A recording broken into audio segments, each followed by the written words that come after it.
Well, good morning, everybody. It's a real pleasure to be here in front of an immense audience. This is very exciting for us, and again, I welcome you on behalf of all of the steering committee. I was fortunate to act as Greg Randolph's co-chair as we organized this meeting. The truth of the matter is the best person to co-chair with is Greg Randolph, because everything that needed to be done, he did. And I only stand here to take some of the credit, but I had to do almost none of the work. So it's a wonderful example of teamwork. The team that I'm going to introduce today is a very exciting team as well, and I'm very grateful to all of you for coming along here and withstanding my assault on you this morning. I really want to make sure that we challenge some of the assumptions we all make in management of thyroid nodules and thyroid cancer, and so we're going to have some very simple cases that probably represent some of the most challenging decisions we ever have to make in the field of thyroid nodules. So, introducing people from the far right, Dr. Hodak, Dr. Steve Hodak is from the Langone Medical Center in New York City. He is an endocrinologist by training and an expert in both thyroid nodules and thyroid cancer. Dr. Stewart is a surgeon who hails from the University of Cincinnati in Cincinnati, Ohio, and is an expert, of course, in thyroid surgery. Next to him is Dr. Susan Mandel from the University of Pennsylvania in Philadelphia, an endocrinologist and an expert in imaging of the thyroid gland, who really helped to write, in fact, I think single-handedly wrote the section on thyroid nodules in the most recent iteration of the American Thyroid Association guidelines.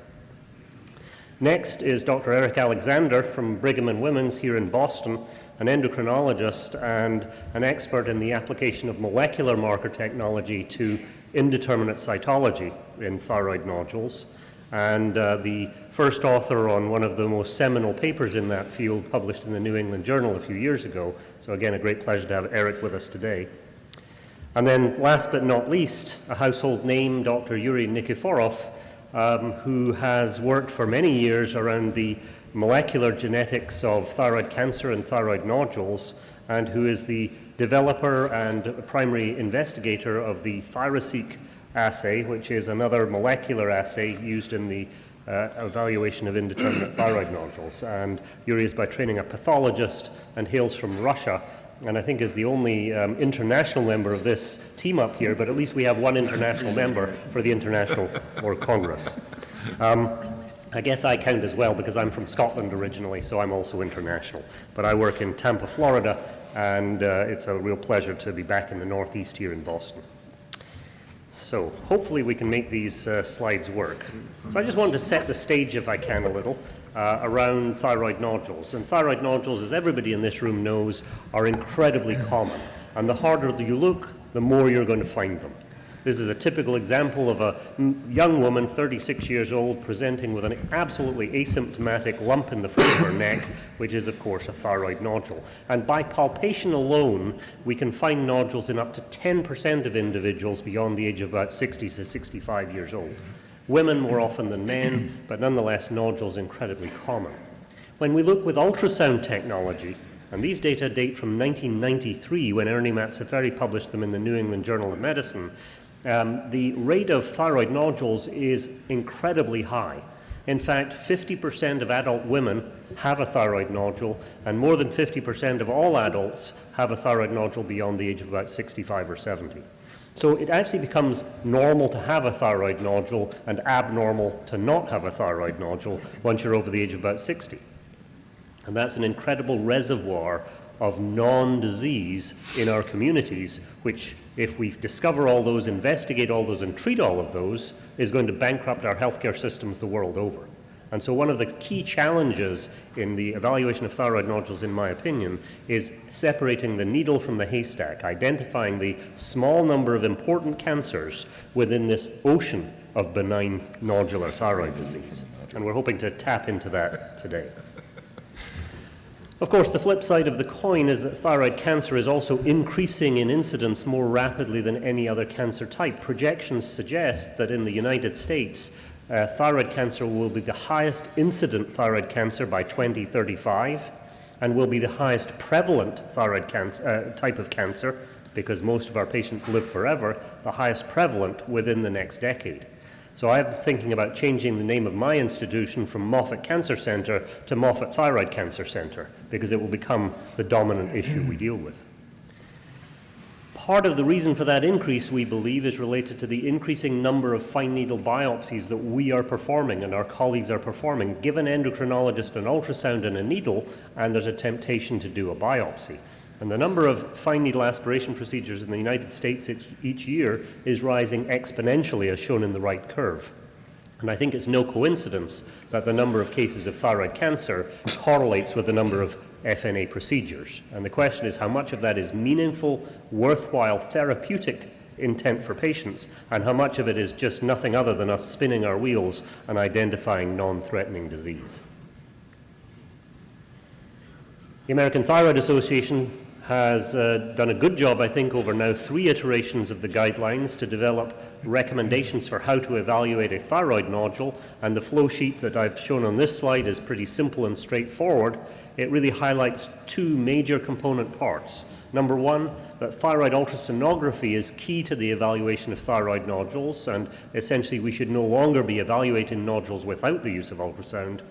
And secondly, that cytology, using some kind of standardized approach, in the United States that's the Bethesda classification, is really key to understanding the risk of malignancy that we are facing with a thyroid nodule. And of course, doing a biopsy is simple and straightforward. Many of us in this room do this on a daily basis, identifying the nodule with the ultrasound, using some kind of an injector or an aspiration technique to withdraw cells from the ultrasound, spread them on the slide, and it's remarkable, within just a few tries you can get really, really good at getting needles into tiny, tiny nodules. So my colleagues have sometimes been biopsying nodules as small as 3 or 4 millimeters. You have to ask the question, why? But we do it, and it's easy, and it's fun, and we like it, and it makes us money in the United States as well, so it's very, very tempting to do it, and avoiding the temptation is key. And so how do we avoid the temptation? Well, the American Thyroid Association says avoid the temptation by being very strict about the criteria by which you choose a nodule to biopsy. And this somewhat complex diagram is published as part of the ATA guidelines, and I'd like to suggest that Dr. Mandel is probably single-handedly responsible for generating this. So Susan, would you be willing just to justify your thought process, both around the grouping of these nodules into these different categories, and also the decision to biopsy at specific size thresholds? So I think the general concept when we're evaluating thyroid nodules is to try to identify cancers and potential cancers that have clinical relevance. And there are sonographic correlates with that. And although you haven't asked me to comment on this, I do want to say historically, this was actually formulated almost 2.5 years ago in 2015. So that what we looked at were what was then validated in the literature as patterns that were associated potentially with highest risk for cancer, as well as cancers that were potentially those for which there could be clinical relevance if they remained in someone's neck. And those became the 5 patterns that are shown in the first row, the high suspicion pattern. And remember, this was also prior to the definition of NIFT-P, although I would argue that the 6 patterns, in the first row, none of those would probably be consistent with the NIFT-P. And so at the time that we wrote this, we looked at patterns that were most likely to be correlated, the highest specificity for malignancy, potentially more virulent malignancies, and those ended up in the high suspicion pattern with the lowest cutoff for biopsy of 1 centimeter that could be potentially modified a little bit today. We then went down because there are other patterns, and you can see we've subsequently divided them into intermediate suspicion. I suspect you can't read the numbers, which are 10 to 20%, low suspicion, 5 to 10%, very low suspicion, and benign. And so what I'd like to then do is, often when you're defining something, you define what is cancer, what isn't cancer, and then you deal with what's in the middle, because the data are usually best for what is and what is not. So clearly we knew that cysts were benign. And we also knew that spongiform nodules had a very, very low risk, and although it does say the cutoff is 2 centimeters, the option is to observe, so that it is not compulsory to biopsy a spongiform nodule at 2 centimeters. It's suggested that if you were to opt to do that in your practice, at least let the cutoff be 2 centimeters, but the other option is to observe, which is what I do in my practice, where I do not aspirate spongiform nodules. So 2 centimeters are observation. The issue is with the nodules that fall into the patterns of low suspicion and intermediate suspicion, which is always the most challenging. And also, again, probably like cytology, the least robust for some of the inter-observer features when you're trying to identify patterns, and the most with nuances. So we did our best job to recognize that isoechoic nodules were associated with a different malignancy risk than hypoechoic nodules. And I suspect the NIFT-P will decrease the malignancy risk associated with isoechoic nodules. And I suspect if we had to remodify that now, we'd probably push that threshold up a little bit higher. And so those were our general thought processes based on the data that we had then. Eric was also part of that group. I don't know if you wanted to. Eric, anything else to add to the discussion? No, I think you described it exquisitely, and I think the concept is, if anything in this field, and that wouldn't include just thyroid nodules, but thyroid cancers, that we're moving as a field to be more conservative, and this is a major step in that direction, to utilize the power of ultrasound and sonographic features, which are actually very good, although not perfect, to allow us to be a little bit more conservative in how we approach patients, as opposed to a standard 1 centimeter cutoff. And I'm going to just add one thing, and many of you have asked or have seen, and there are probably many radiologists in the room, the ACR TIRADS, which is much more of a point accounting system. And I think all of our patterns, whether you're talking about the ACE patterns, whether you're talking about the European patterns or the British patterns, are all very good at what is and what is not cancer, and they all struggle with how to deal with what's in between. And there are some minor differences there as well. But I think the actual system that you use operationally depends upon where you come from. And for those of you who work with radiologists, they're very used to a point system because that's how they do BI-RADS. So this idea of assigning points to features and then doing a sum is very familiar to them, whereas probably more to endocrinologists and surgeons who've come at this as a pattern recognition, this type of system of looking at images which combine numbers of features together will probably resonate more with us. So I think that there'll probably be a number of ways to approach nodules, very much with Eric's idea that the idea is that we want to cut back, we want to identify what we need to and leave alone what we don't need to. So you've alluded to it a little bit already, and thank you for a very thorough discussion of that, but you've alluded to the fact that the very low risk category has a very low risk of malignancy. In fact, the number is quoted as less than 3%, as I recall. With that level of risk of malignancy, it's about the same as it is for a benign cytopathology result. So the question is, why biopsy those ones at all? Should this guideline actually be to not biopsy spongiform nodules? So the guideline at this point offers both options as it was written, as that was put together about 2.5 years ago. So you may clearly opt not to biopsy a spongiform nodule, which is what we do in our practice. And that's one of the things that probably now we're 2.5 years later, and it's something sometimes will be revised, that I suspect that that will go towards a stronger recommendation to not biopsy a spongiform nodule at all. And at the other end of the extreme, let me pull Dave into this discussion as well. Dave, your thoughts around the high risk of suspicion, those patterns with microcalcifications and irregular borders. You already know that's a papillary thyroid cancer. Do you really need a biopsy to prove that before you're going to operate on somebody? Oh, I don't think you have to, but I do think that it helps inform your decision making a little bit. It certainly, it's easier, I think, for the patient to digest that if you do biopsy it.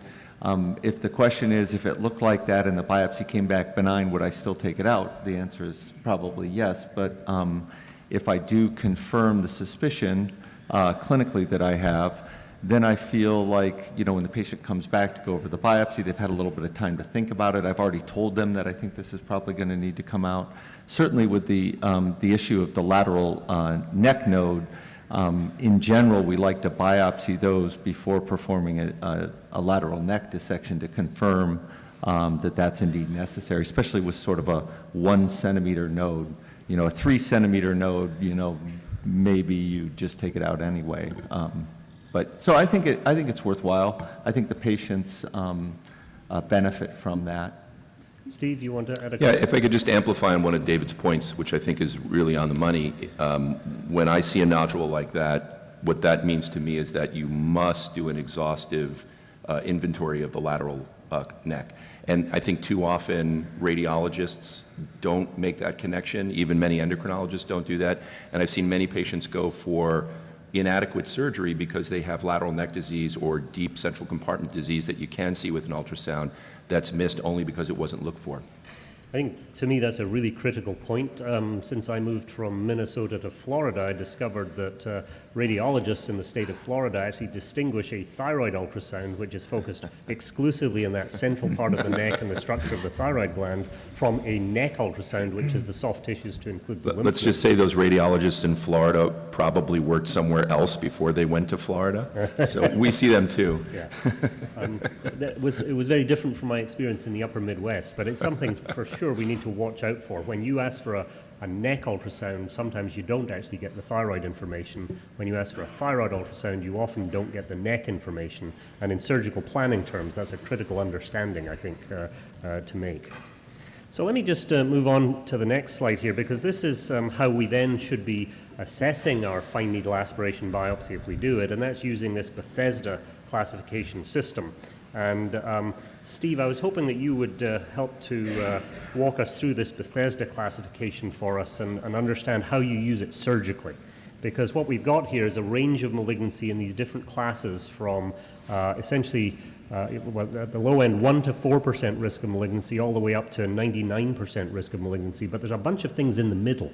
Right. And in the era before Eric and Yuri developed any molecular markers, or in parts of the world where molecular markers are not available, how do you handle those intermediate classes? Right. So I think the way all of the endocrinologists use the Bethesda system surgically is that as soon as we feel there's a surgical indication, we refer the patient to one of our very competent surgical colleagues like David to take care of these people. But I think the Bethesda system was an attempt to standardize the way we refer to various patterns of cytopathology. It was successful in the sense that it's very, I think, fairly simple. It's fairly straightforward. It's been very widely adopted. I think the difficulty with the Bethesda system is that not everything that's called an apple is the same apple in everyone's eye. What do I mean by that? If you look at the prevalence of malignancy in the various Bethesda categories, they're highly variable from institution to institution, and there's a huge amount of not only inter-observer variability, but there is intra-observer variability as well. So Ed Seba's paper from 2013, which is excellent, that a number of people in the audience were authors on, was very interesting. There was one observation that when cytopathologists who are experts in the field read their own cytopathology case 30 days apart from the initial reading, they disagree with their own reading 25% of the time. So that tells us something about the limits of light microscopy. And I think that as a field, we've probably pushed light microscopy about as far as we can. So we have a system like Bethesda, which attempts to classify things as inadequate. There's not usually a lot of disagreement about what that means. Surprisingly, even when a pathologist calls something malignant, that's not something that everyone can always agree on. So too for benign. And then the three categories in the middle, the AUS, FLUS, Bethesda 3, Bethesda 4, suspicious for follicular neoplasm, or suspicious for malignant cells, Bethesda 5. There's a lot of variability about what actually constitutes the right diagnosis in that category. So I think we'll get into the molecular diagnostic discussion, but I think that's really the reason that molecular diagnostics have arisen. And I think that's the main and key value of molecular diagnostics now, along with prognostics, which speak to eventual outcomes of thyroid cancer patients. But if that is an adequate answer, I think that's how I think everyone else is using Bethesda. So I have one just corollary question. Why is it that the risk of malignancy in AUS FLUS is reported to be anywhere from 6% to 48%? That does seem to be a rather broad risk of malignancy range, and very difficult to know what to do with those patients. Right, so the problem is that if you have a specimen where there is atypia that you don't feel is adequate to qualify it as either malignant or suspicious, and you have a concept of what constitutes a Bethesda 4 diagnosis of follicular neoplasm, you need a place to put that diagnosis. So there's a wide variance in what winds up in a category like Bethesda 3. And in fact, when you look at the data, that's the category where there's the greatest disparity in cancer prevalence and the greatest variability in what those aspirates actually look like. Yeah, so it becomes a bit of a garbage pail for everything that doesn't fit into one other category. Right. Is that common amongst pathologists, Yuri, that we create categories that don't mean anything?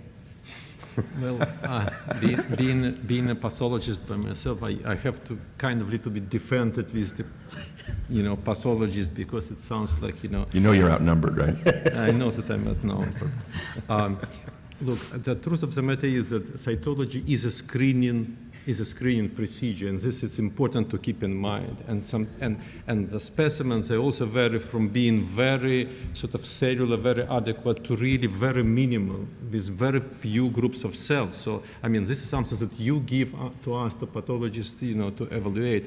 And pathologists are not magicians. You see, they rely on they need a number of cells, a number of follicles, and certain cellularity to really arrive to the diagnosis. And there are some smears where you show it to 5 cytologists and they give you exactly the same diagnosis. There are some smears where they give you 5 different diagnoses. That's the reality of life. But I want to also sort of, stress the point that Dr. Hodek mentions, that look, every method has its own resolution. And the cytologists, we look at the nuclear features, and now with NIFT-P, it becomes even a little bit less clear. We look at proportion of, architecture, microfollicles present or not, and we look at the ratio of cells to colloid. And if you think about it, there is only certain limit where you can push this examination. And above that limit, doesn't matter how good you are, there will be intrinsic variability in the interpretation and uncertainty in the diagnosis. So it sounds a lot like the ultrasound picture that we were discussing before, that at the two extremes it's relatively easy, but in the middle we've got a big gray area of uncertainty. Is that a fair analysis of the situation? And Brian, you asked us to be provocative on this Please. panel, and I think everybody's being very adult and grown up so far, so let me hurl the first stone. I think that's exactly the right point, that cytology is a lot like ultrasonography. We're very good on the extremes, what is obviously bad and what is obviously good, and we struggle with what's in the middle. So maybe it's time that we start pushing cytology more in that direction, where we realize that what we can do with cytology is often say with very good confidence that something is clearly bad and requires surgical management, or clearly good and probably would be best dealt with observation, and figure out other ways of dealing with these things in the middle without trying to stuff them into a category. And I do think that's where the molecular diagnostics is going to be key, whichever test you happen to prefer or believe in. Any other comments from the panel about that concept of just eliminating Bethesda 3, 4, and 5 altogether and just having a rag bag in the middle? Eric? I guess I wouldn't support throwing all the work that's gone into Bethesda yet away. I do understand exactly what Steve's getting at, and I totally appreciate the angle where it's going. I think I just put my support behind. Susan laid out perfectly how the advancements in categorizing sonographic features has allowed us to speak now a common language and given us kind of a risk assessment and guidance, but it's not perfect. Steve spelled out perfectly that Bethesda has allowed us to speak the same language, has clearly given us guidance, but is definitely not perfect. And at the end of the day, the guidelines will also clarify that you should individualize care for everyone. And I think that's the perfect starting point for both how to approach a nodule, but also then how to understand the downstream effect of what the surgeons do and how molecular diagnostics are used, et cetera. And just something to add, we talked about ultrasound making the decision for FNA. And then once it's done, we almost put ultrasound aside, and then we take the information from cytology, and we will be talking about molecular tests, but I think we have to go towards more of an integration, so that if we have a Bethesda 3 or a Bethesda 4, before we even get to molecular testing, there's a growing literature that once you have Bethesda 3, the risk of malignancy in that nodule may depend upon what the sonographic appearance looked like. So in other words, reintegrating all of the information rather than saying, we made our discrete decision to biopsy a nodule based on ultrasound, and now we're going to forget the ultrasound appearance and just do decision-making on cytology, but putting everything back together. And I think that will also help lead us forward. So the clinical history, the physical exam, the ultrasound, and the cytology, and if you're going to use them, the molecular markers, integrate that as a whole and then make your decision about the patient. And again, I couldn't endorse that view any more strongly. And I presume And I would the rest of include the panel patient will. input, of course, into that as well. Preference. Very good point. Very good point. So here's the nodule challenge in a nutshell. We find a thyroid nodule, according to ATA guidelines, we should not check on biopsy if the TSH is suppressed. Why is that? David, why would you not want me to biopsy a nodule when the TSH is suppressed? You've got these endocrinologists and you're asking the surgeon. Yep.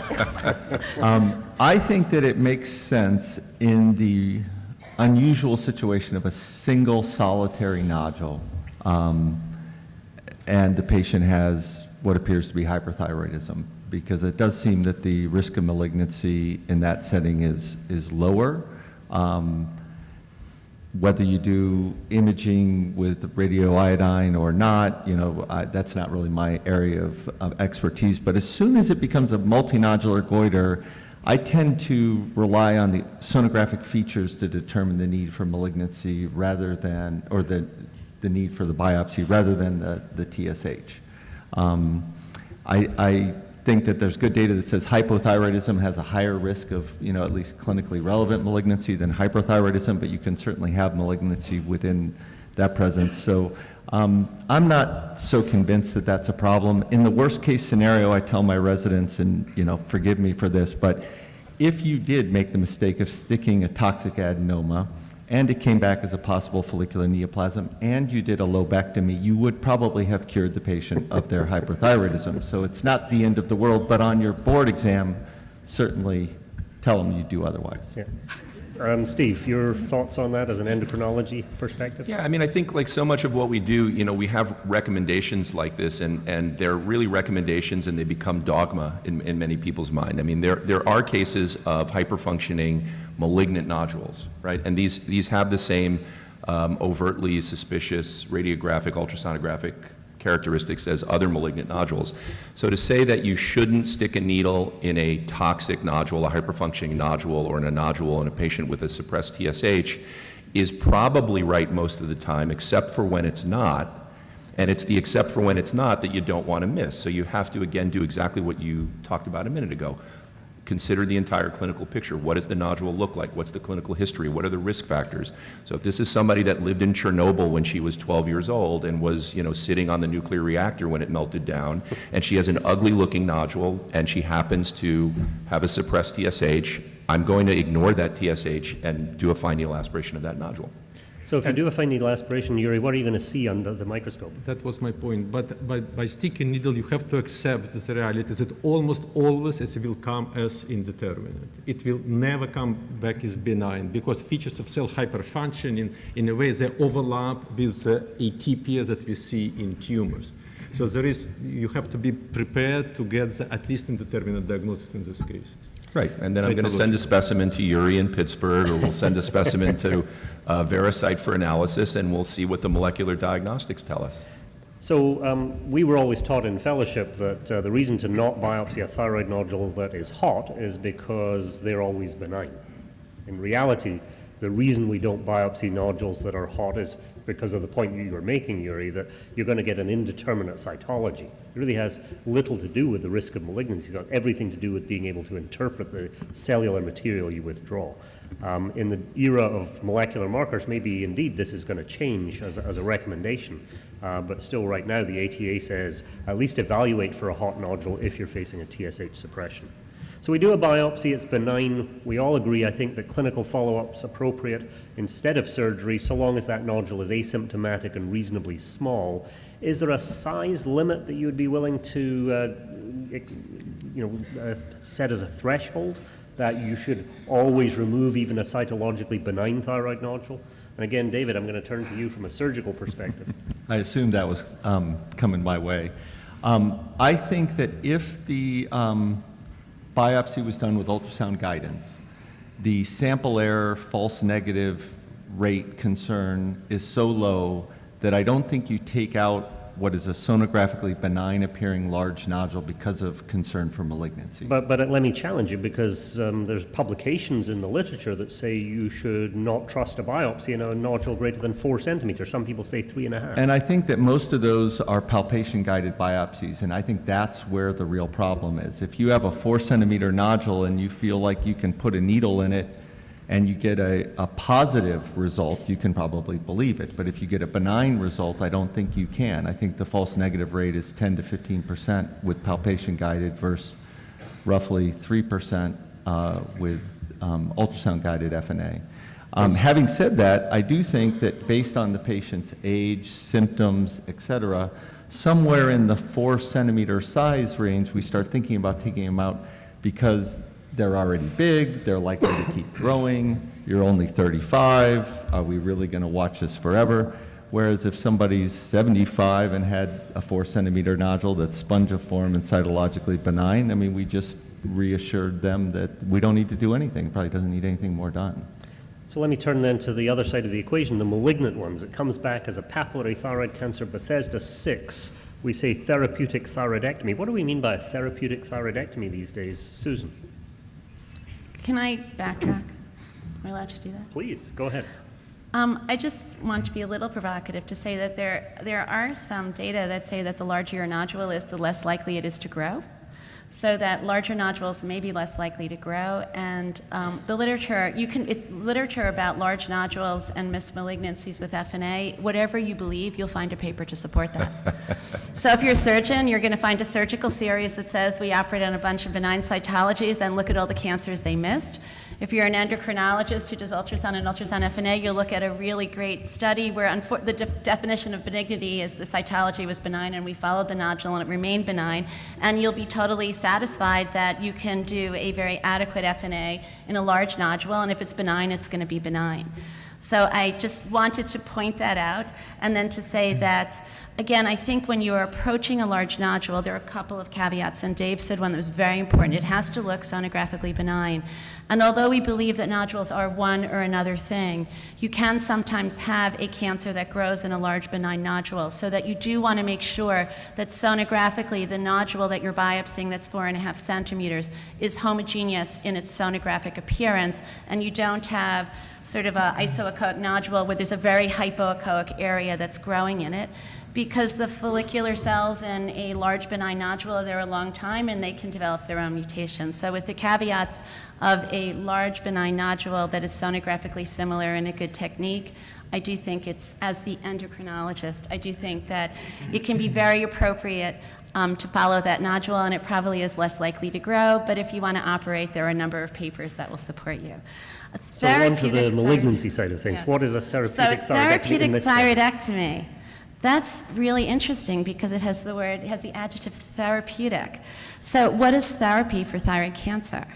And that's a moving target. My surgeon says to me all the time, and most of you are on Epic, I get these messages, okay, lobectomy was sufficient or do I have to do completion? This is really complicated, Susan. It used to be so easy. It was cancer, I did a lobe, I had to go back and do the other side for therapy.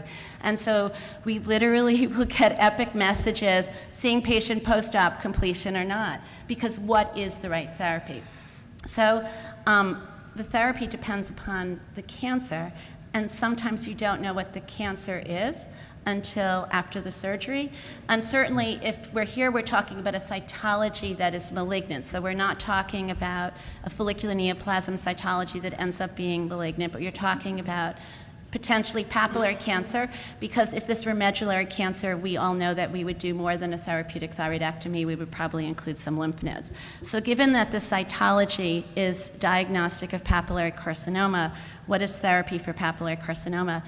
And I'll ask you to ask somebody I else can be in the provocative room. again. So I think that for those of us who use molecular diagnostic tests that actually look at oncogenes, one of the benefits of doing that is that we can start to look at the genes and what the predictive value is that they have for aggressive invasive tumors versus more low-risk tumors. So for instance, if you looked at a nodule that was malignant and it came back with some sort of compound mutation like BRAF plus TERT or BRAF plus P53 versus a nodule that just has an isolated RAS mutation, I think you can make a very clear argument for being more aggressive with surgery or less aggressive with surgery. But let me respectively. step in and stop you there, because we'll be talking about molecular markers in some more detail in just a Well, then slide or two. let's get to it then. We're Ryan. getting right to it, but I want to challenge you a little bit, because this is cytologically malignant, and even here in the US, where molecular markers have been commercialized Right, for the last 4 or 5 years, we don't apply them to malignant cytology.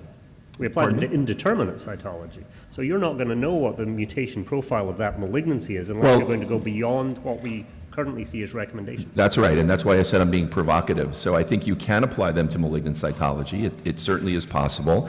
Oftentimes, you can get pre-authorization from an insurance company so that they will allow you to do that if you can make an adequate argument, and many of them will pay for it anyway.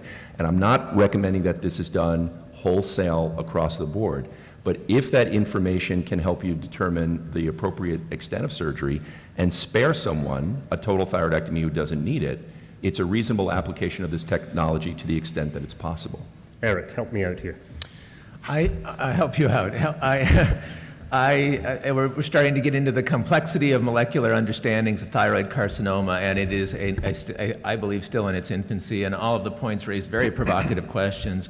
I do want to just comment on a few things, which is our understanding of the use of molecular tools for prognostic behavior is still, I think, very young, and I think we only have a very minority of cancers where we understand how that plays out. Steve's point, whereas if it could help you understand whether to do a hemi or a near total, is a very valid one. I would also caution you, however, that there are many molecular mutations that likely exist in benign nodules, that's starting to be said, and also oncogenes that we think are oncogenes likely require something else to make something as malignant as we think malignancy is. There's many other permutations to this I think remain unanswered. Yuri. Yeah, just perhaps something to reconcile these two kind of point of view. I mean, obviously we need data, correct? That's when really that's how we sort of manage patients these days, and this data should be generated by clinical trials. Just want to mention that, for example, at the University of Pittsburgh, about half a year ago, we have started exactly this clinical trial, prospective clinical trial of how molecular markers on malignant cytology can inform extent of surgery. We have to wait for another year or two. I heard that now it becomes like multi-institutional trial. So when we get this data, probably we'll be equipped better with sort of making this decision and applying this to malignant cytology. Eric. And I just want to follow up too on the ATA guidelines, and I realize we've come 18 months, 24 months past that, and there are evolving data that are very important to take into account. But as it relates to histopathology, there's a clear recommendation that further molecular analysis, in particular looking for BRAF or otherwise, is not recommended in addition to what you get from the histopathology staging, because it was felt that it was not complementary. It did not offer you more than what you already knew from the histopathology. So let me push the discussion forward a little bit so that we can. The indeterminate category obviously is the location where those molecular markers are currently being targeted in the US at least. And the idea is to try and avoid the so-called unneeded surgery for what ultimately turns out to be benign but was cytologically indeterminate. And of course, in addition, suboptimal surgery potentially for the high-risk cancers that show up in the indeterminate category but turn out to be bad cancers and you need the completion thyroidectomy. There's an argument about how often that really happens, and I think we'll engage in that discussion in just a few minutes. But this is the area into which the molecular marker technology really sits. And even 18 months ago, 2 years ago, as the guidelines were being written, the ATA endorsed the concept of molecular testing in these indeterminate categories. In fact, the ATA guidelines support the option for molecular testing as a malignancy risk assessment as an adjunct to cytology in all three of these indeterminate categories. And what Steve was talking about a little earlier was really pushing the envelope beyond this adjunct to cytopathology, maybe into the domain where it replaces cytopathology. And we'll see how that pans out in the next few years, but there'll be some anxious moments for the cytopathologists in the audience, I'm sure.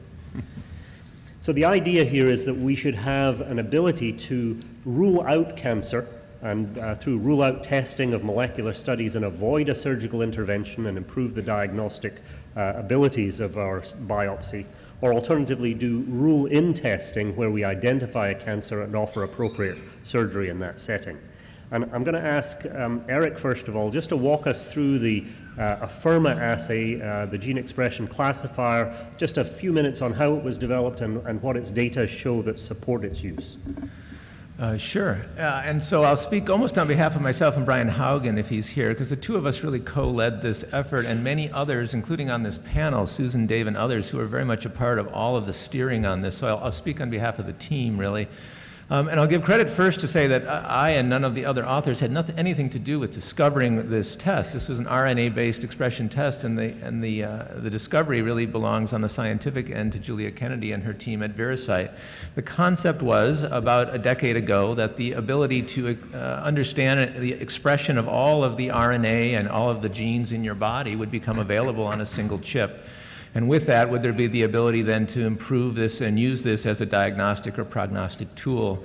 And so you really enter into this process unhypothesized, meaning you don't necessarily choose the gene that you think will cause cancer or conversely benign disease. You instead see what falls out when you look at the expression of all genes in a malignant population or a benign population. And so that went through a series of testing and iterations and blinded kind of reanalyses to come up with a pattern. And initially the pattern was about 160 RNA expressed units.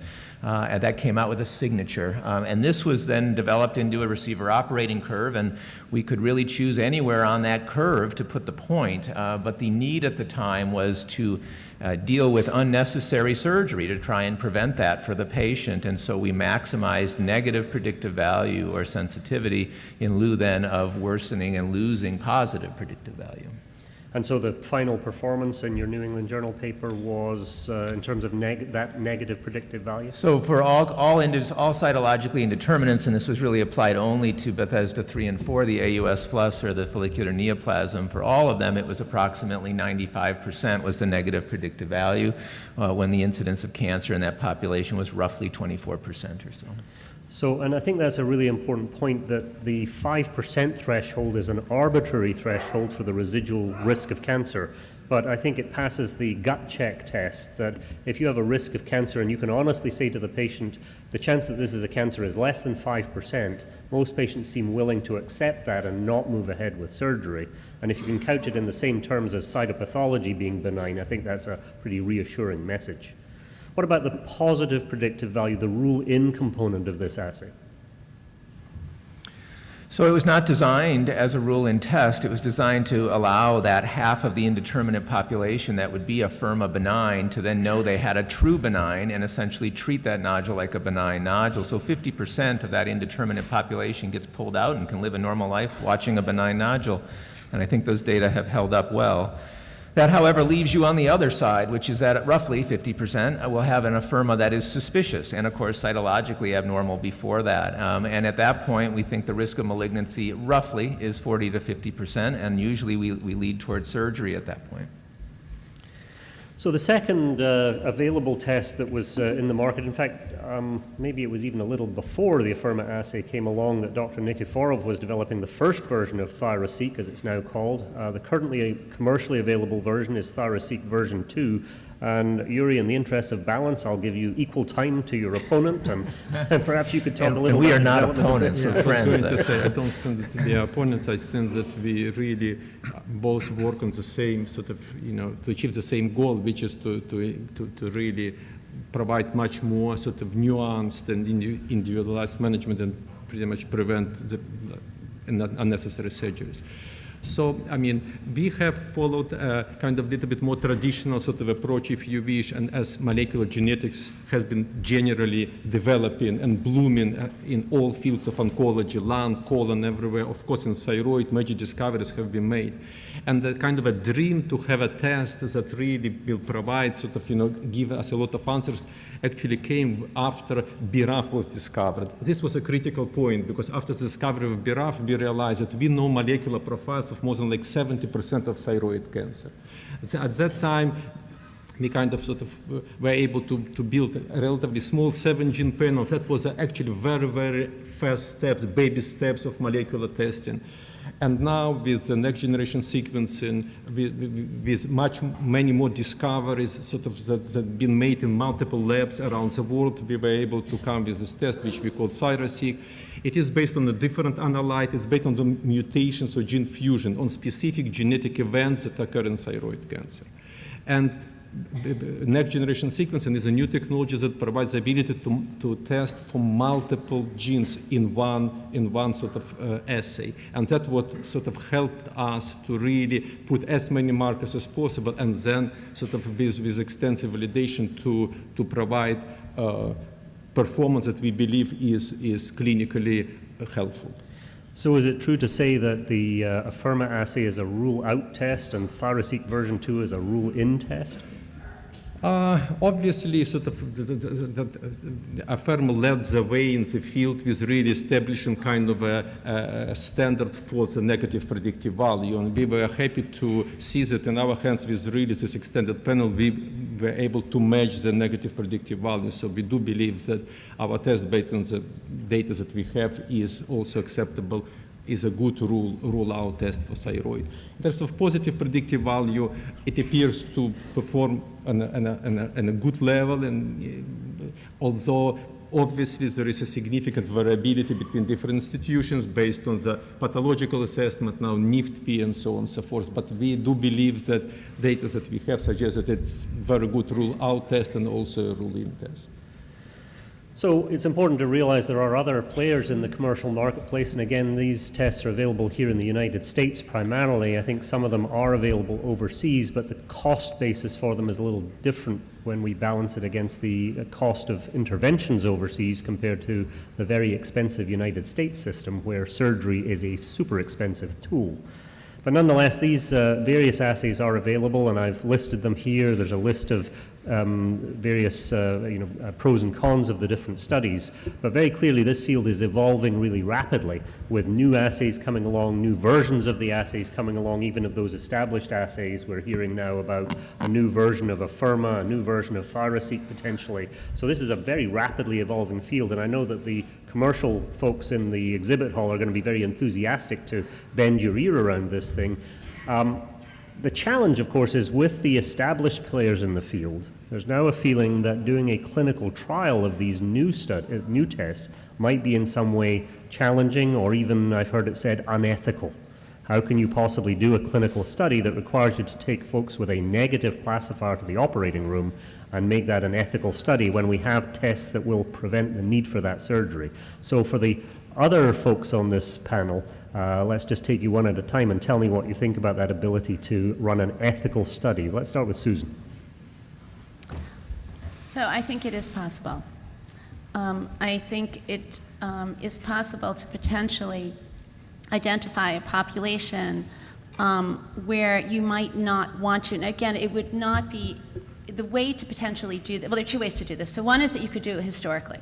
So without patients, so you could take samples, which a number of these companies are doing, so that you're actually not dealing with patients, but that you're dealing with cytology that's already been obtained, that's in a certain category, where you know patients have already had the surgery, and you're going back and you're doing, sequential cytology slides from different centers, and you're looking at those and you're correlating it. So that doesn't involve patients, and that's one way to do it retrospectively, and to try to be as consecutive as possible so that you avoid selection bias.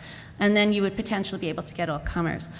I think there is potentially another way to do it, but it's not all comers. And I would say that at this time, and I think you both, Yuri and Eric both alluded to this, is that what we're discussing a test where we are interested in either positive or negative predictive value. And at this point, the test that has really been validated for its negative predictive value to date is the gene expression classifier.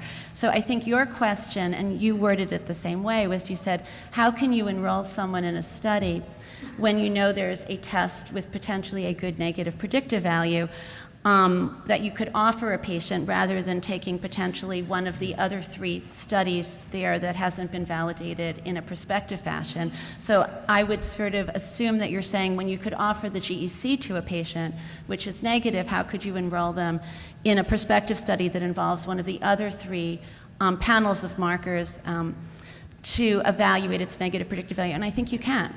And I think it's possible, and I think it's potentially been done, where you could basically use what we talked about, which is a combination of the patient factors and the ultrasound factors, and look at your cytology and decide if it's a nodule that you feel, based upon your pretest estimation of the risk of malignancy based upon cytology and patient factors, that doesn't fall into what Eric nicely said was the 24% risk of malignancy. So in other words, you would take nodules patient that have a pretest probability probability above that's higher. 24%. So it might be, I would say that, with an AUS plus cytology that has a different ultrasound appearance, it's hypoechoic. Dave has shown this in his paper. It's been shown in a couple of abstracts as well. The pretest of malignancy in that nodule might be 35%, and I think I could prospectively enroll that patient in a study. Steve, your comments. So I think the study that really needs to be done is to take the tests, the 2, 3, 4, or more tests that we're interested in investigating, and we need to sort of do all the tests on a population and offer surgical management if any of the tests is positive or suggestive of malignancy, and if all of them are negative, not operate on those people. And I think that really is going to be the only way that we're going to know how well the tests perform in terms of the truth, which is histology, and how well they perform in terms of each other. And unless somebody has a really, really big checkbook, that's never going to happen. A huge challenge. David, a last comment on this? I agree with Susan. I think that because the currently available tests are not perfect, with informed consent and patient altruism, I think you can ethically run a study looking at this. I like your idea, but I think it's completely unreasonable in terms of likelihood. Provocative idea. So I think that we can continue to study these. It does beg the question, as fast as the field is moving, should we put the brakes on a little bit and try to develop the tests to get, because you can't have 100% sensitivity and specificity. It doesn't exist. But can we let the science advance and then assess the, utility of the test? Because one of the frustrations is to enroll patients in the prior generation. Absolutely, absolutely. So I do think that, this is a highly controversial area, and we're going to be hearing a lot more of it during this Congress, I'm sure. There's several other sessions that we'll be drilling down into the details of that. I do want to emphasize that in the US, at least, there is some evidence that molecular markers can be cost-effective, at least in a statistical modeling exercise and a few small studies that have supported this. Again, it's based on reimbursement and costs for the United States, which are quite different from most of the rest of the world. And how this will work out in other parts of the world, I think, remain to be seen. So I'm very excited to engage with such an international audience today to see if we can kind of begin to drill down on how these things could be applied worldwide, or whether there's just no sense in even discussing it. So I wanted to use the next half hour or so just to try and apply some of this information to a few cases. And these are, for the most part, pretty simple, straightforward. It's just a thyroid nodule. That's the kind of thing that when I was at least a fellow, it was said, it's the easiest thing in the world to deal with. So let's see if that's really true. This is a woman of 37, completely asymptomatic. She's actually going for a well woman exam, and as part of that, she has thyroid peroxidase antibodies and a TSH measured. And the TPO antibodies were 32, minimally elevated, and the TSH is normal at 2.1. There's a family history of hypothyroidism affecting a couple of female relatives, not her mom. This is a case that presented in Florida, and perhaps we're a little out in the extreme again there in the wild, wild west of Florida. But an ultrasound scan was performed as part of the screening for this patient with positive antibodies. And there's a 0.9 centimeter nodule identified in the thyroid gland. Susan, what do you think about the nodule, and what would we do? I was waiting for the question. So there's a 0.9 centimeter nodule. It's a hypoechoic nodule. It's not markedly hypoechoic. I can't quite see because the arrow's there, but that would be, looks like there's shadowing behind that calcification. Yep. So that would be a dense central calcification and a hypoechoic nodule. The borders, in this one image, maybe there's a little lobulation. It's very hard to comment on. So the borders are either going to be smooth or they're going to have mild lobulation, which could potentially bring this into from an intermediate to a high-risk category. Just a very important point, an isolated macrocalcification in an otherwise solid hypoechoic nodule like this is not known to change malignancy risk. It's not the coarse calcification you can see in a medullary. So this would either be otherwise considered by grayscale a intermediate or potentially a high suspicion nodule if it had lobulated borders. Having said that, it is sub-centimeter. I assume that there are no abnormal lymph nodes. Well, this was a thyroid ultrasound, so we didn't have that information at the time. So before we make a decision, before we make a decision about observation or not, part of any ultrasound is to evaluate the lateral and central compartments of the neck, because that may absolutely change what you do. That would then confirm it to be high suspicion, and even with a micropapillary carcinoma, a cancer that you'd want to address. So would you like to give us that, or just? So I will tell you that the ultrasound was subsequently done and was negative. Okay. This nodule, the lateral necks were negative.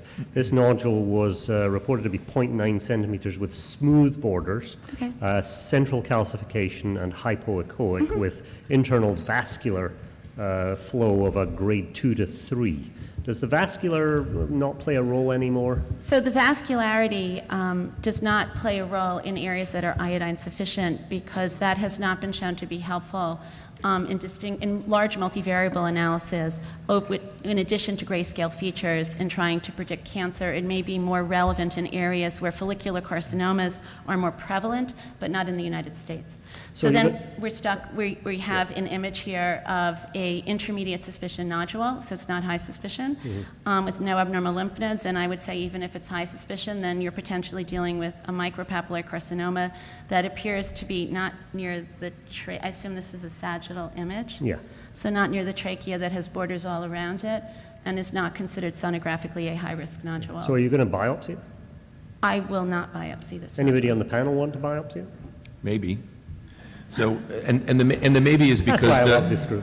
But the maybe is because the real question, I think, that I think arises from a nodule like this is that how many people are going to follow this nodule with annual neck ultrasonography every year for the next 10 years? And I'm sure that no one in this room would do it, but many people out in the general community would do that. And I mean, I think these people get over-doctored and over-ultrasounded, you know, to the point of craziness.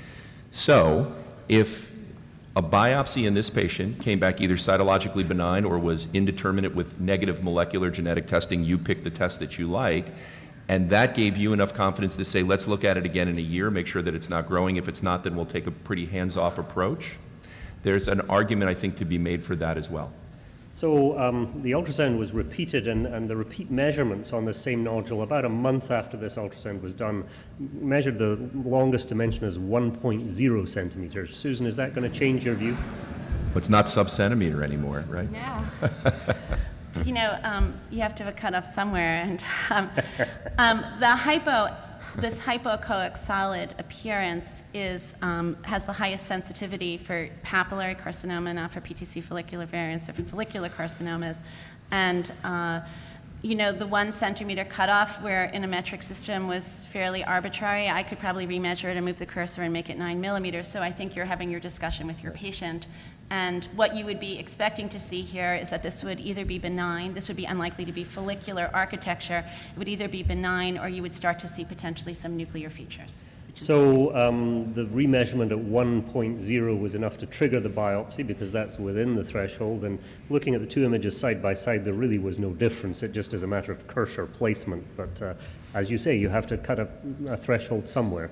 So biopsy was performed, no complications other than a little bruising on the neck, and the report was atypia, somewhat hypocellular specimen, but atypia with no nuclear features of papillary thyroid cancer. It was classified as Bethesda 3. So the question for the audience, for the panel now is to repeat the fine needle, to move with molecular markers. We've already got lateral neck imaging, so we take that out of the equation. Or are you just going to move to operate on this or instead observe it? So let's just run down the panel. Yuri, what would you like to do? Being a pathologist, my slight concern is I don't necessarily like this nuclei. I mean, it's just few nuclei, and I don't see them very well, but they're kind of a little bit coarse chromatin, a little bit elongated. I mean, there was no discussion of medullary carcinoma in this case. No, and There was no family history, there was no nothing. Right. Just an incidental thyroid nodule. Well, being obviously biased, I would do molecular in this case. Eric? You know, the harder it gets is the more you open up Pandora's box, and it's very important to note that the more this gets opened up in communication also with the patient, the harder it is if we have a hard time understanding it. You can only imagine the difficulty of trying to describe indeterminate risk of malignancy and what that means to a patient, and for them to grasp a decision that they believe is informed.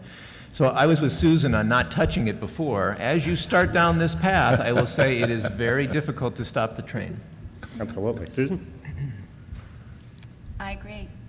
But your question is, you didn't say what you would do I next. did. I was hoping you would Yeah. just move on. Would you do So- a repeat biopsy? It was a scanty specimen. So I would repeat the biopsy for cytology with a scanty specimen. And what's your evidence basis for a repeat cytology rather than going with a molecular marker technique? So one of the things for the cytologists out there, just a plea from probably all of us, you're going to tell us if a specimen is adequate or inadequate.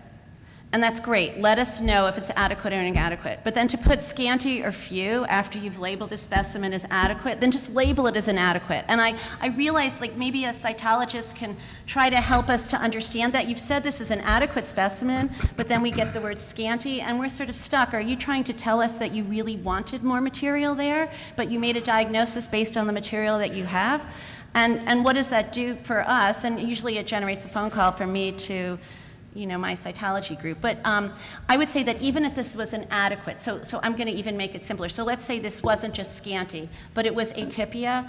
I would use the literature that has been shown from our institution, from some of the Boston institutions as well, that this particular cytology category, if you repeat the FNA between approximately 40 to 45% of the time, and looking at both the specimens together, you will end up with a benign cytology. So I will excuse the scanty part and say repeat the FNA for that reason.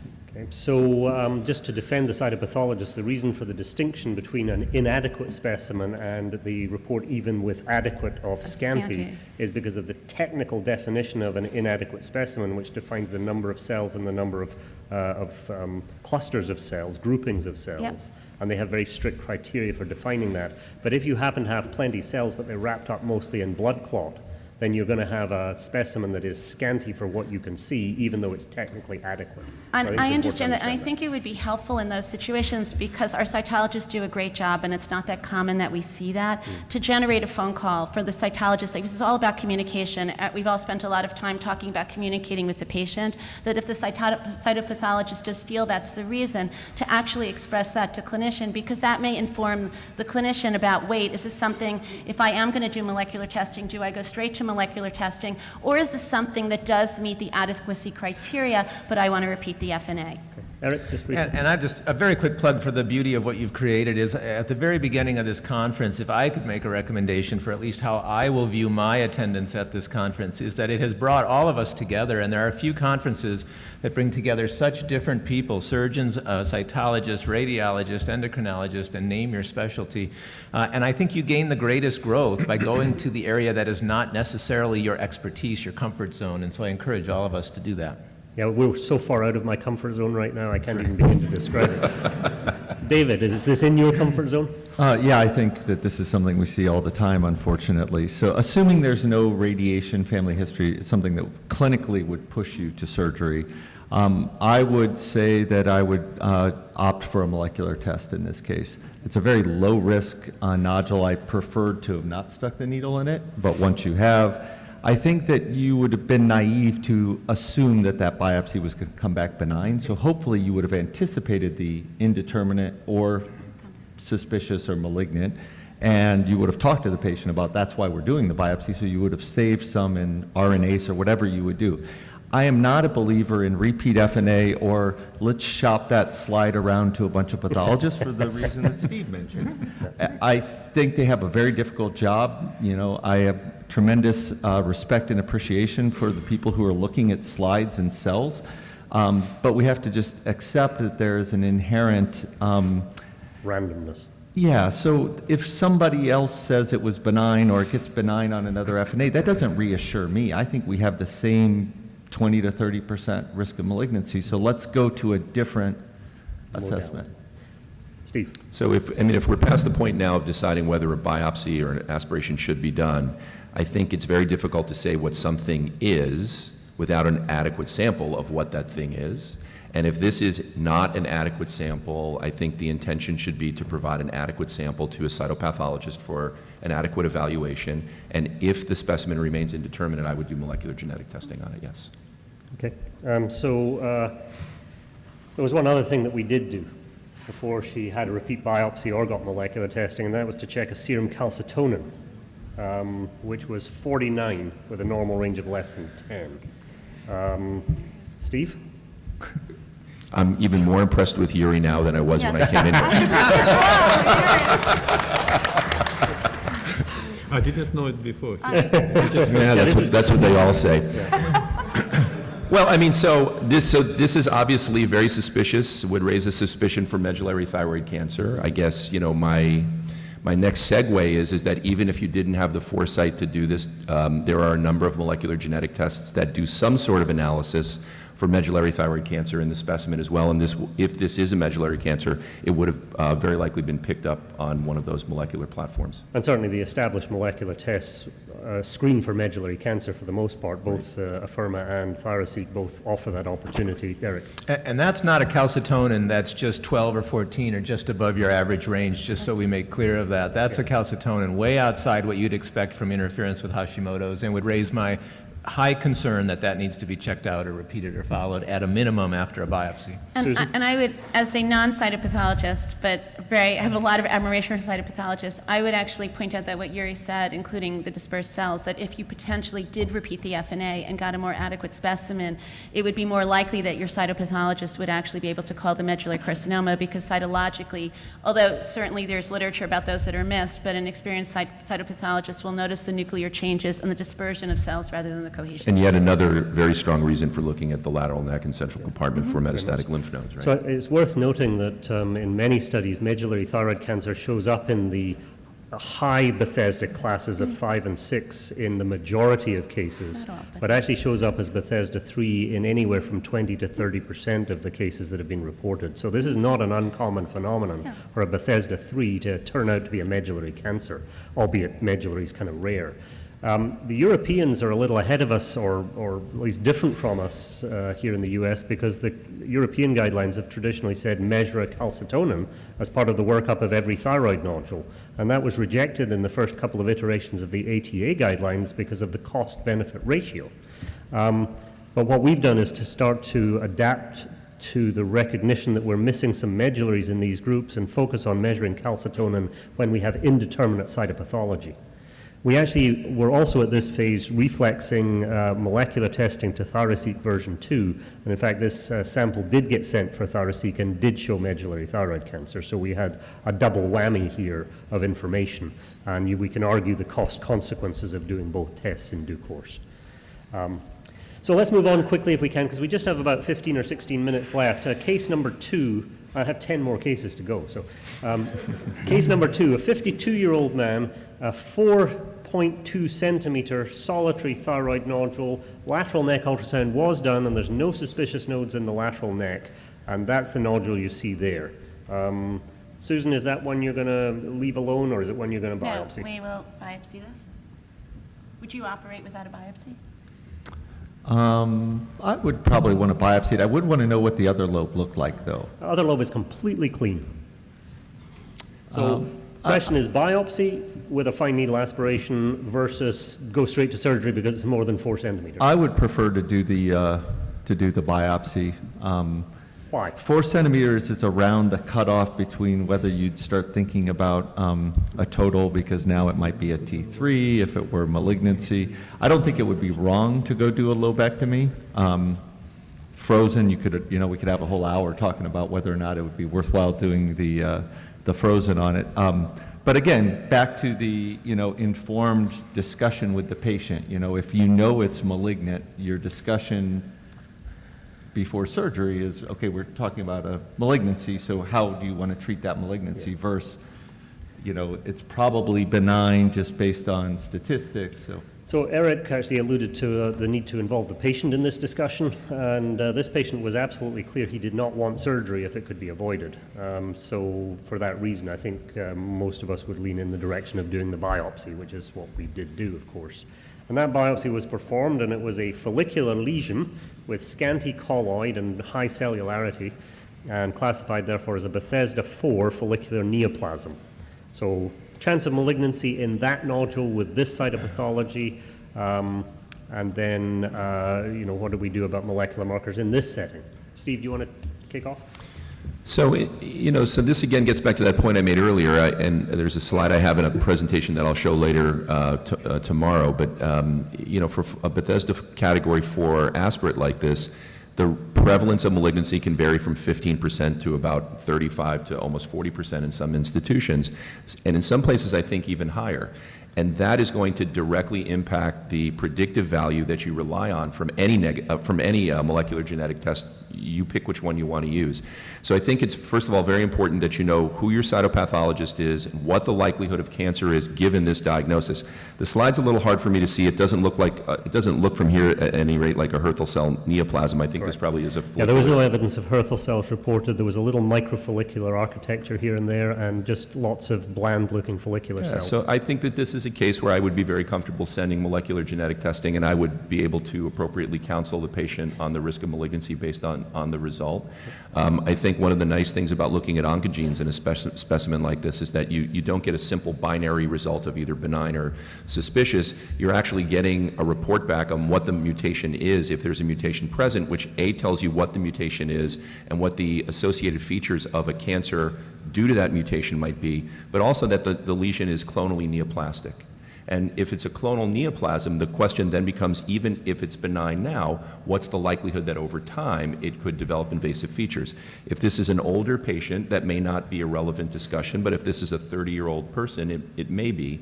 So that's another piece of information that I think would be helpful for molecular genetic testing. Susan, would you want to comment about repeat biopsy versus molecular versus just go straight to surgery with the follicular neoplasm? So there's no data to support a repeat biopsy for cytology when it's adequate like this and it's a follicular neoplasm. And I think it comes down to, again, knowing what the likelihood of this nodule being malignant is before you make any decisions. And it's hard to tell from the nodule because it's one that looks a little mixed echogenicity. It's more hypoechoic anteriorly and then a little bit less hypoechoic, but overall it looks like a hypoechoic solid nodule without, I didn't see any suspicious, did they read it as a smooth margined nodule? Yes, it was just a standard so, hypoechoic nodule. And the literature with how sonography may modify risk for follicular neoplasm is probably not as good as it is for AUS FLAS. There's also literature about whether it's larger in follicular neoplasm being more likely to be malignant, which hasn't always held up. So in our institution, it's 25 to 30%, and you have a discussion with the patient. So the discussion was had by a different endocrinologist who didn't use the same assay, but did send it for molecular marker. So this patient actually had 2 sets of molecular markers, said it was Afirma suspicious, and ThyroSeq demonstrated a RAS mutant. Yeah. So, David, patient's now in your hands. What you going to do with a suspicious Afirma and a RAS mutant ThyroSeq? And I would have probably let the patient decide, as Eric said, but I would have steered him towards surgery as soon as I got the 4-centimeter follicular neoplasm on the cytology. Understood. But now you're in a slightly different situation. You've got more I don't think this information. helped me at all. I think I'm doing a lobectomy. I'm not doing a central node dissection. I tend to schedule patients for a hemi-possible total thyroidectomy because every once in a while you get in there and it's an invasive follicular carcinoma. Most of the time you can anticipate that based on the ultrasound or the clinical impression, but I tend to schedule them that way. Probably the frozen wouldn't help. That might be, a decision that you could talk to the patient about or, decide yourself. So I think you just do a lobectomy. That's going to be curative, most likely. Would you agree with that? Yes, but I would say that, I would not say that molecular was not really helpful at all. At least you now don't even consider the option of observation for this patient. And I understand. And if the mutation testing had been negative, I would have been comfortable watching it. So it's just that I would have guessed this is how it would have gone. So it's a good point, though. Had the results both been benign, negative, I would have been comfortable watching it if that were the patient's preference. And Eric, just with the Afirma assay being suspicious this way, a lobectomy would be your recommendation, or would you do something differently?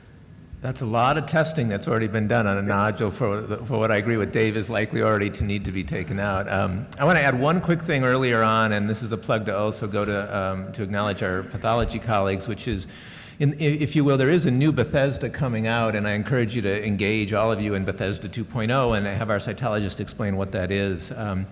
But when I think of Bethesda, an important piece in the indeterminate category is that there clearly is an awareness for all of us that we think risk of malignancy in the nodule. What's the proportion, the percentage that nodule could prove cancerous?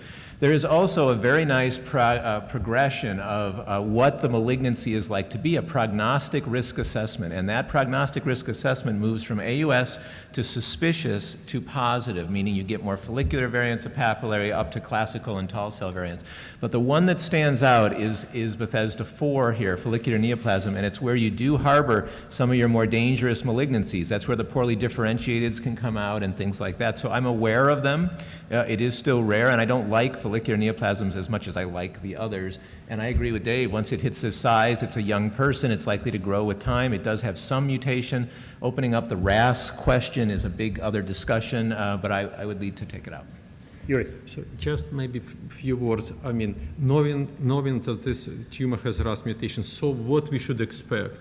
And I don't know what is the outcome, but what we should expect. We should expect that we know that this is a neoplasm. We know this is not a hyperplastic nodule. This is one thing that we know. Then what neoplasm? Most statistically still of low risk neoplasm. 80 to 90% of them will be either NIFT-P or encapsulated follicular variant PTC or follicular adenoma. About 5 to 10% will be carcinoma. So if patients really would like to preserve second lobe thyroid function, I would think that lobectomy, based on this data, would be. And what we found was, in fact, a minimally invasive follicular thyroid carcinoma, now operated by a lobectomy. I think the question of completion thyroidectomy can wait until some of our later sessions at the Congress rather than challenge you all with that right now. But I think that was worth a consideration. Okay, case number 3 then, and we still have almost 10 minutes to go. So 46-year-old woman, a right neck nodule, turns out to be a 2.2 centimeter solitary thyroid nodule with no suspicious lateral lymph nodes. There is nuclear pleomorphism, moderate nuclear enlargement, a few microfollicles and clusters, a few nuclear grooves are also noted, but not enough to make it a Bethesda 5. It's a Bethesda 3 with nuclear atypia. Question for the group: is there a role for nuclear atypia as part of the evaluation cytologically? It doesn't appear in the Bethesda 1.0. It's not clear in my understanding of Bethesda 2.0 whether nuclear atypia will play a role, but should it play a role? What are the data? Susan, you can take this first. So having heard Bill Fackwin talk a little bit about Bethesda 2 yesterday, my understanding is that nuclear atypia is going to play a role both in AUS flesh and in follicular neoplasm. Okay, good. But I'm not involved in Bethesda 2. I just heard the presentation yesterday as part of the advanced ultrasound course, so perhaps the cytopathologist can correct me if I'm wrong. But there are literature that even in the AUS flesh group, that whether you're talking about architectural atypia versus nuclear atypia, it means something different, with the nuclear atypia having the progression that Eric discussed of AUS flesh to suspicious to malignant. In the follicular neoplasm, that was a little bit newer to me yesterday, and I'm looking forward, as Eric said, to interacting with all of my cytopathology colleagues here at this meeting to hear a little bit more about that. But when you're talking about nuclear atypia, then you're going more towards the concept that this is some type of papillary carcinoma, potentially more likely to be a follicular variant with this particular sonographic appearance and potentially with this particular cytologic diagnosis, rather than the follicular neoplasm leading to the follicular adenoma, follicular carcinoma. Yuri, you're nodding. I agree 100% with this. I mean, this nuclear atypia probably for some cytopathologists that would be, this sample would be interpreted as Bethesda 5, suspicious for malignancy. I see some little bit of nuclear clearing. So it's definitely not Bethesda 4, which is a much better defined microfollicular architectural pattern. And I think one of the reasons to emphasize this case is that this gradation between a Bethesda 5, suspicious for malignancy, and a Bethesda 3, which is not enough to call it suspicious for malignancy, those two butt right up against one another. It's not you go from a 3 to a 4 to a 5. It's actually the 3 and the 5 that sometimes overlap significantly, at least in my experience. And I think it's typically when you've got these nuclear atypias. And my suspicion is that explains a lot of that heterogeneity in different studies, particularly in the Bethesda 3 category. where some pathologists are putting things that another pathologist would call 5 into the 3 category and vice versa. Want also to stress that actually with such cytological presentation, we have to start thinking about NIFT-P, because that's exactly moderately developed nuclear features of PTC, which frequently have. Which is, So we did do some molecular testing on this one as well, and once again, this patient had 2 sets of molecular tests. Somebody was paying large sums of money, obviously, but that's the findings. Once again, it's an Afirma suspicious and a RAS positive mutant. How much surgery for this? What's the other lobe look like? Clean, And the nodes are negative? no lymph nodes. So lobectomy. Lobectomy alone. Everybody on the panel agree with lobe? Nobody wants to do a total? Really? The patient may want a total, but I do not. I would say the other thing to consider here, and we had a decision besides the lobe and the other lobe and the lymph node, is the euthyroid or hypothyroid state of the patient as well, just to include that. Yeah, so the patient is euthyroid at this point. And, so- I have to say that what worries me about taking the other side out as the surgeon is the nerve, not so much the pill that they would have to take if we did a total. But the patients do care about that. But I do think it's important. Hypothyroidism is not treated surgically. So just because the patient's hypothyroid doesn't mean you have to do a total. In fact, I would encourage you not to in this scenario. And where I was going with it, though, Dave, was also that you do need to warn the patient there is a chance that the malignancy may be high risk enough that you will need the contralateral lobe removed for radioiodine purposes. And 2 surgeries compared to 1 is sometimes a patient decision that they will weigh in on. So let me just emphasize one thing about this case. Here we're talking about somebody who we're talking about possibly or likely has a papillary thyroid cancer. It's 2.2 centimeters in maximum dimension. And we have swung that pendulum so far away from where we were 8 years ago when we had the first of these meetings, where a 2.2 centimeter papillary would be treated with a total thyroidectomy, mandated total, central neck dissection, not just poking around in the central neck, and radioactive iodine treatment beyond that. And here we are 8 years later saying maybe a lobe is enough. It's a pretty remarkable change, Yuri. Want to stress just one thing. Molecular testing clearly answers the question, central node resection question mark. RAS positive tumors virtually never go to lymph nodes. This is actually one of piece of information that can really inform you. BRAF very frequently, RAS virtually never. By virtue of having RAS mutations, I think any lymph node dissection, unless there is an overtly species ultrasound, should be out of the question. So since you're on the podium and since you were one of the authors on the NIFT-P, would you like to just address briefly, you've got 30 seconds to tell us what NIFT-P is.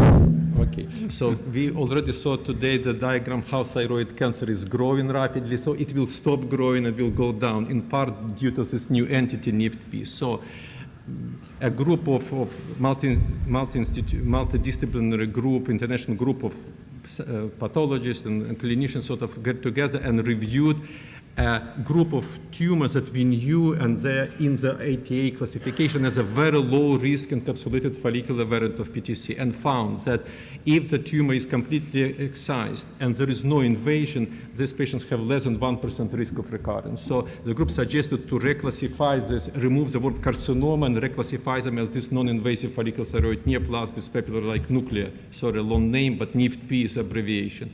It is included in the WHO classification of thyroid cancer that just was released, so this is entity to stay and to consider in your clinical practice. And one important question, is this benign?